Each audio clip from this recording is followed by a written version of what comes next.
जय हिंद दोस्तों, नमस्कार। स्वागत है आप सभी लोगों का एक बार फिर से तैयारी कर लो चैनल में। और हम बात कर रहे हैं एनटीए यूजीसी नेट के पेपर 2 हिंदी सब्जेक्ट की, जिसमें हम लोग टॉपिक लेकर आए हैं भक्ति काल। तो दोस्तों ये क्लास 12 है, डिटेल्ड में जो हम पढ़ रहे हैं उसकी क्लास 12 है। इससे पहले हमने 1 से 11 तक की क्लास देख ली थी। और दोस्तों साथ ही साथ हमने 1 से 14 तक के प्रश्नोत्तरी भी देख ली है। अगर आपने उन प्रश्नोत्तरी को नहीं देखा है तो दोस्तों सबसे पहले चैनल के प्लेलिस्ट में जाएं, वहाँ पे यूजीसी नेट अक्टूबर 2021 के नाम से एक प्लेलिस्ट बनी हुई है, उसमें आपको डिटेल्ड में मिल जाएंगे। और हमने वहाँ पे बहुत सारे प्रश्नोत्तरी, प्रीवियस क्वेश्चन पेपर सॉल्व किए हैं, तो वो भी आपको वहाँ पे देखने को मिल जाएंगे। तो दोस्तों जैसा कि एग्ज़ाम्स की डेट बहुत ही नज़दीक है, एडमिट कार्ड आने वाला है, तो उसी हिसाब से हम यहाँ पे तैयारी कर रहे हैं। तो चलिए शुरुआत करते हैं अपने आज के टॉपिक की। हिंदी साहित्य में भक्ति काल का जो इतिहास है वो मध्यकाल मतलब 1375 से लेकर के 1900 विक्रम संवत तक का समय है, जिसे दो भागों में विभाजित किया गया है। पहले भाग को पूर्व मध्यकाल कहते हैं, जिसे भक्ति काल के नाम से जाना जाता है। वह दूसरे भाग को उत्तर मध्यकाल कहते हैं, जिसे रीति काल के नाम से जाना जाता है। पूर्व मध्यकाल 1375 से लेकर के 1700 विक्रम संवत तक का समय है, जबकि उत्तर मध्यकाल 1700 से लेकर के 1900 विक्रम संवत तक का समय है। इसमें से पूर्व मध्यकाल को भक्ति काल व उत्तर मध्यकाल को रीति काल के नाम से जाना जाता है। आचार्य रामचंद्र शुक्ल ने 1375 से लेकर के 1700 विक्रम संवत तक के समय के कालखंड को भक्ति काल स्वीकार किया है। क्यों स्वीकार किया है? क्योंकि उनके अनुसार इस कालखंड में भक्ति भावना की प्रधानता थी, इसलिए प्रवृत्ति की दृष्टि से यह नाम उन्होंने उचित समझा। वहीं डॉक्टर नगेंद्र अध्ययन की दृष्टि से 1350 ईस्वी से लेकर के 1650 ईस्वी तक भक्ति काल की सीमा स्वीकार करते हैं। ग्रियर्सन ने सबसे पहले भक्ति काल को हिंदी साहित्य की महत्वपूर्ण उपलब्धि बताते हुए इसे हिंदी साहित्य का स्वर्ण युग कहा है। तो ये प्रश्न पूछा जा चुका है कि हिंदी साहित्य का स्वर्ण युग किस काल को कहा जाता है? तो ग्रियर्सन के अनुसार भक्ति काल को। ठीक है, भक्ति काल को स्वर्ण युग काल किसने कहा? जॉर्ज ग्रियर्सन ने। फिर है भक्ति आंदोलन के उद्भव की परिस्थितियां क्या थी। सबसे पहली परिस्थिति है धार्मिक परिस्थितियां। धार्मिक दृष्टि से यह कालखंड काफी उथल पुथल भरा रहा है। बौद्ध धर्म विकृत होकर हीनयान व महायान में पहले ही बढ़ चुका था। नातों व सिद्धों का प्रभाव कम हो रहा था। साथ ही यहाँ के निवासी एक नए धर्म मुस्लिम धर्म से भी परिचित हो रहे थे, जो कि मूर्ति पूजा का विरोधी था, जबकि हिंदू मूर्ति पूजक थे। हिंदू और मुसलमानों में धर्म का बाह्य आडंबर तो था, लेकिन आंतरिक शुद्धि का अभाव था। भक्ति का जो स्रोत दक्षिण भारत में प्रकट हुआ, उसके प्रचार प्रसार के लिए उत्तर भारत में अनुकूल वातावरण था। बौद्ध धर्म की विकृतियों के विरोध में शंकराचार्य ने अद्वैतवाद का प्रचार किया। विष्णु के अवतारों के प्रति आस्था व विश्वास में वृद्धि हुई और रामानंद ने भक्ति के द्वार सबके लिए खोल दिए। सूफी धर्म का प्रचार भी एक बहुत बड़े क्षेत्र में हुआ था। प्रेम मार्ग पर आधारित सूफी धर्म की जड़ें भारत में पनपने लगी थी। फिर दूसरा है सामाजिक परिस्थितियां। इस कालखंड में मुगलों के आगमन की वजह से बहुत से सामाजिक परिवर्तन हुए। हिंदुओं और मुसलमानों में परस्पर आत्मीयता का अभाव था। हिंदू कन्याओं को संपन्न मुसलमान क्रय करके या अपहरण करके अपने घर ले जाते थे। छुआछूत, ऊंच नीच की भावना विद्यमान थी। पर्दा प्रथा इस युग की खास आवश्यकता बन गई थी। स्त्रियों को दोयम दर्जे का नागरिक माना जाता था। तीसरा है राजनीतिक परिस्थितियां। इस कालखंड में राजनीतिक रूप से हिंदू पराभव हो गए थे। उत्तर भारत में 1350 से 1526 तक तुगलक वंश, सैयद वंश, लोदी वंश का शासन रहा। उसके बाद मुगलों का शासन रहा। शाहजहां का शासन भक्ति काल की अंतिम सीमा है। इस काल के अधिकांश शासकों में धार्मिक सहिष्णुता का अभाव था। जनता में भी सद्भावना नहीं थी। दोनों संप्रदायों के धर्माचार्य भी विद्वेष बढ़ाने का कार्य कर रहे थे।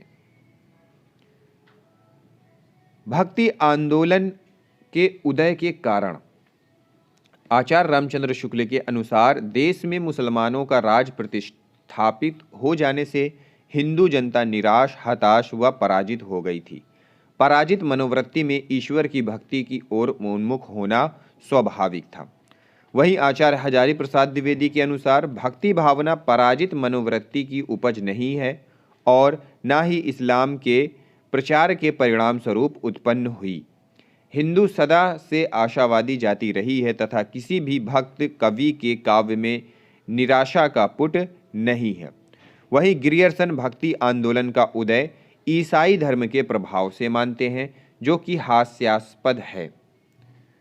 डॉक्टर सत्येंद्र के अनुसार भक्ति द्रविड़ उपजी लाए रामानंद, इन्होंने मतलब रामानंद, द्रविड़ उपजी लाए रामानंद, रामानंद को मानते हैं। भक्ति भावना का प्रचार प्रसार का श्रेय। निष्कर्षतः हम कह सकते हैं कि हिंदी साहित्य में भक्ति आंदोलन का प्रारंभ दक्षिण भारत के आलवार भक्तों की परंपरा से हुआ है। उत्तर भारत की राजनीतिक परिस्थितियों ने इस आंदोलन के प्रचार प्रसार में महत्वपूर्ण योगदान दिया था। भक्ति आंदोलन प्राचीन भारतीय मनीषा, ज्ञान, दर्शन की अविच्छिन्न धारा है जो अत्यंत शक्तिशाली एवं व्यापक है। बात करते हैं आलवार भक्त की। आलवार भक्त तमिल भाषा में वैष्णव भक्तों को कहा जाता है। वहीं शैव भक्तों को नयनमार कहा जाता है। देखो, वैष्णव भक्तों को क्या कहा जाता है? आलवार, और शैव भक्तों को नायनमार कहा जाता है। आलवार का अर्थ होता है भगवान में डूबा हुआ। इनका केवल 6 से 9वीं शताब्दी के बीच रहा है समय। इनका काल 6 से 9वीं शताब्दी के बीच रहा है। उनके पदों का संग्रह दिव्य प्रबंध कहलाता है, जिसमें 4000 पद संकलित हैं। इसे वेदों के तुल्य माना जाता है। आलवार संत भक्ति आंदोलन के जन्मदाता माने जाते हैं। इनकी संख्या 12 है। आलवार संत 12 हैं। पोएगै अलवार, भूतत्तालवार, पेयालवार, तिरुमालिसै आलवार, नम्मालवार, मधुर कवि आलवार, कुलशेखरालवार, पेरियालवार, आंडाल, तोंडर डिप्पोडियालवार, तिरुप्पाणाडवाल, तिरुमंगयालवार। ये कौन थे? ये इनके नाम हैं। किनके? जो 12 आलवार संत हैं उनके। भक्ति काल की सामान्य प्रवृत्तियों की अगर बात करें, प्रवृत्तियां क्या थी, तो पहला है लोक मंगल की भावना। भक्ति काव्य लोक मंगल की भावना से ओतप्रोत है। लोक कल्याणकारी तत्व सर्वत्र व्याप्त हैं। सदाचार, कर्मण्यता व आत्म परिष्कार पर बल दिया गया है। दूसरा है समन्वयात्मकता। भक्ति काव्य में भाषा, शिल्प, धर्म सभी जगह देखी जा सकती है। तीसरा है नाम स्मरण पर बल। भक्ति काल के सगुण व निर्गुण दोनों कवियों ने नाम स्मरण पर बल दिया है। तुलसी, कलयुग केवल नाम आधारा, सुमरी सुमरी नर उतरहिम पारा। फिर कबीर की पंक्ति है निर्गुण राम जपहूँ रे भाई। चौथा है गुरु महिमा पर विशेष बल दिया गया है। भक्ति काल के सभी कवियों ने गुरु की महत्ता पर विशेष बल दिया है। सूरदास जी का पंक्ति है श्री वल्लभ गुरु तत्व सुनायो, लीला भेद बतायो, जैसी का है बिनु गुरु जगत को निर्गुण पावा। प्रेम की महत्ता पर बल दिया गया है। अगली प्रवृत्ति है प्रेम की महत्ता पर बल। इनके मत में प्रेम एक मानवतावादी मूल चेतना है जिसके प्रकाश से भेदभाव नष्ट हो जाता है। मीरा का कथन है अनसुवन सींची सींची प्रेम बेली बोई। फिर है लोक भाषा की प्रधानता। भक्ति काव्य लोक भाषाओं के प्रसार का काल रहा है। राम भक्ति व प्रेम मार्गी कवियों ने अवधि, कृष्ण भक्त कवियों ने ब्रज व कबीर आदि संत कवियों ने सदुक्कड़ी भाषा में अपना संदेश जन साधारण तक पहुंचाया है। भक्ति काल का वर्गीकरण। आचार्य रामचंद्र शुक्ल के अनुसार भक्ति काल को 2 वर्गों में बांटा गया है। पहला है निर्गुण भक्ति काव्य धारा, दूसरा है सगुण भक्ति काव्य धारा। संत काव्य धारा, सूफी काव्य धारा, राम भक्ति धारा और कृष्ण भक्ति धारा। निर्गुण भक्ति धारा को दो भागों में बांटा गया है, संत काव्य और सूफी काव्य। सगुण भक्ति धारा को राम भक्ति और कृष्ण भक्ति में। इन चारों काव्य धाराओं के चार प्रतिनिधि कवि हैं। मतलब इन चारों, संत, सूफी, राम, कृष्ण, इन चारों काव्य धाराओं के चार प्रतिनिधि कवि हैं। अब निर्गुण काव्य धारा की बात कर लेते हैं। निर्गुण काव्य धारा संत काव्य धारा या ज्ञानाश्रयी काव्य धारा, संत काव्य धारा या ज्ञानाश्रयी शाखा। इसके जो प्रमुख सर्वोपरि कवि हैं वो है प्रतिनिधि कवि, वो है कबीर। फिर है सूफी काव्य धारा या प्रेमाश्रयी शाखा, इसके प्रतिनिधि कवि हैं जायसी। सगुण भक्ति धारा की अगर बात करें तो राम भक्ति धारा है, जिसमें तुलसीदास प्रतिनिधि कवि हैं, और कृष्ण भक्ति धारा में सूरदास प्रतिनिधि कवि हैं। तो कबीर, जायसी, तुलसी, सूरदास ये चारों काव्य धाराओं के प्रतिनिधि कवि हैं। निर्गुण काव्य धारा ज्ञानाश्रयी शाखा या संत काव्य धारा है। संत शब्द की व्युत्पत्ति कहाँ से होती है, तो इस पर थोड़ी सी चर्चा कर लेते हैं। कभी प्रश्न पूछ लेता है, सत्य या सत रूपी तत्व का साक्षात्कार करने वाला क्या कहलाता है? संत। डॉक्टर पीतांबर दत्त बड़दवाल के अनुसार संत का संबंध शांत से है और इसका अर्थ निवृत्ति, मार्गी या वैरागी है।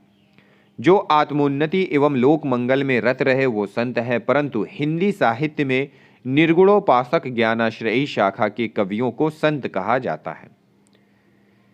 संत काव्य का दार्शनिक आधार संत काव्य शंकराचार्य एवं उपनिषदों द्वारा स्थापित अद्वैत दर्शन है। नाथपंथियों से शून्यवाद, योग साधना, गुरु महिमा, इस्लाम के एकेश्वरवाद, मूर्ति पूजा व अवतारवाद का खंडन, सूफियों से प्रेम भाव को ग्रहण किया है। बौद्धों व वैष्णवों की अहिंसा भी संत काव्य की आधार है। प्रमुख संत कवि एवं उनकी रचनाएं। सबसे पहला नाम है कबीर, 1398 से 1518। कबीर की भाषा सदुक्कड़ी एवं पंचमेल खिचड़ी है। इनकी भाषा में हिंदी भाषा की सभी बोलियों के शब्द संकलित हैं। राजस्थानी, हरियाणवी, पंजाबी, खड़ी बोली, अवधी, ब्रज भाषा के शब्द की बहुलता है। कृतियां हैं। धर्मदास ने उनकी वाणियों का संग्रह बीजक नाम से ग्रंथ में किया है, जिसके 3 मुख्य भाग हैं, साखी, सबद जिसमें पद हैं और रमैनी। साखी। साखी संस्कृत शब्द साक्षी का विस्कृत रूप है और धर्मोपदेश के अर्थ में प्रयुक्त हुआ है। अधिकांश साखियाँ दोहों में लिखी गई हैं, पर उसमें सोरठे का भी प्रयोग मिलता है। कबीर की शिक्षाओं और सिद्धांतों का निरूपण अधिकतर साखी में हुआ है। सबद गेय पद है, जिसमें पूरी तरह से संगीतात्मक विद्यमान है। इसमें उपदेशात्मकता के स्थान पर भावावेश की प्रधानता है, क्योंकि इसमें कबीर ने प्रेम और अंतरंग साधना की अभिव्यक्ति हुई है। रमैनी। रमैनी चौपाई छंद में लिखी गई है। इसमें कबीर के रहस्यवादी और दार्शनिक विचारों को प्रकट किया गया है। अगले कवि हैं रैदास, 1398 से 1448। रैदास जी जाति से चमार थे। कुछ विद्वान मीरा का गुरु मानते हैं। रामानंद के 12 शिष्यों में से रैदास एक हैं। इनकी कृतियां हैं रविदास की बानी, 40 पद गुरु ग्रंथ साहिब में इनके संकलित हैं। नानक देव जी। फिर अगले कवि हैं नानक देव जी।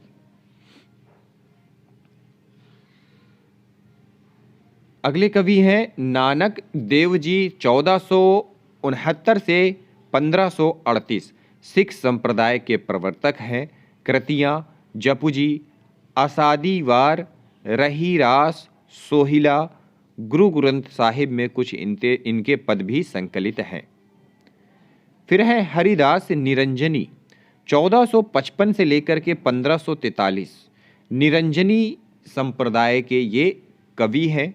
इनकी कृतियां हैं अष्टपदी, जोग ग्रंथ, ब्रह्मास्तुति, हंस प्रबोध ग्रंथ,